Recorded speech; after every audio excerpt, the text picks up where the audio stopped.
Hands to the plow, 3-minute tillings, part 5. The soul that sinneth, it shall die. Genesis 3, 2-4. And the woman said unto the serpent, We may eat of the fruit of the trees of the garden, but of the fruit of the tree which is in the midst of the garden, God has said, Ye shall not eat of it, neither shall ye touch it, lest ye die. He was speaking of a spiritual death.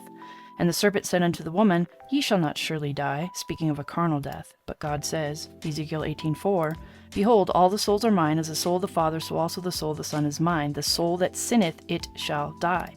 But how? Matthew 15, verses 18-20. But those things which proceed out of the mouth come forth from the heart, and they defile the man. For out of the heart proceed evil thoughts, murders, adulteries, fornications, thefts, false witness, blasphemies. These are the things which defile a man. But to eat with unwashen hands defileth not a man. It is not about a fleshly deed. Genesis 3:5. For God doth know that in that day ye eat thereof, then your eyes shall be opened, and ye shall be as gods, knowing good and evil. Then by verse 7, And the eyes of them were opened, and they knew that they were naked, and they sewed fig leaves together, and they made themselves aprons. They previously were not ashamed, and became ashamed after the knowledge of good and evil, and they became brutish in knowledge. Jeremiah 10:14. Every man is brutish in his knowledge. Every founder is confounded by the image, by the graven image, for his molten image is falsehood, and there is no breath in them. It was the mind and conscience that was defiled by the knowledge of good and evil in the garden.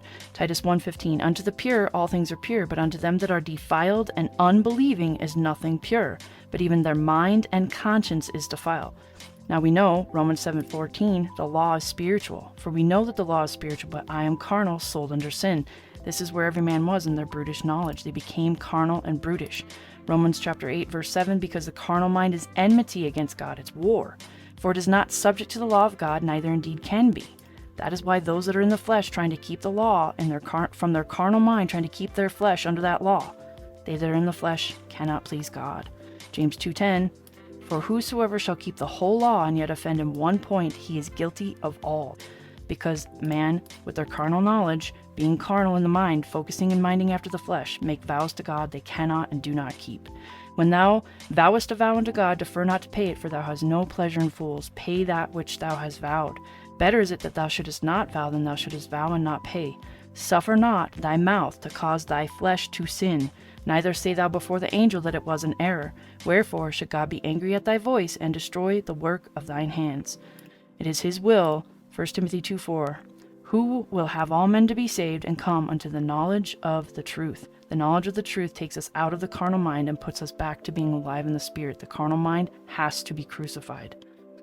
The soul that sinneth, it shall die.